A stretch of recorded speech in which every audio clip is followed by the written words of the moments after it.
Hello all.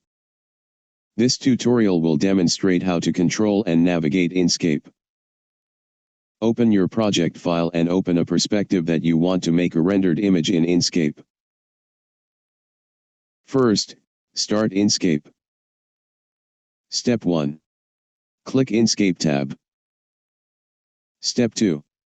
Select the view that you would like to start on Active Document panel.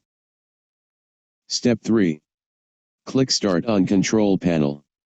Then it would be best if you waited a few seconds or minutes to launch the plugin.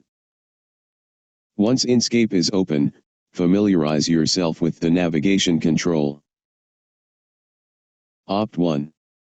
For the best practice, use dual monitors to see the Enscape real-time render on one monitor, your Revit project on the other monitor. Opt 2. If you do not have two monitors, you can split your screen with two windows. Use both keyboard and mouse to navigate Enscape. Second, adjust settings. There are two types of settings. Opt 1. General settings. This setting is for the file and saves locations, mouse and keyboard control, licensing, etc. Opt 2. Visual settings.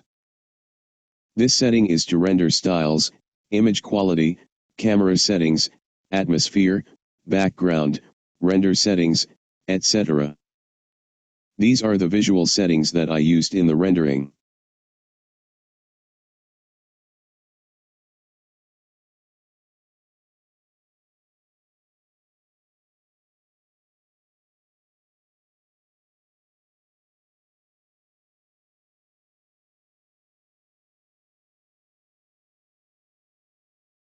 I hope this introduction tutorial clarifies how to control and navigate Enscape.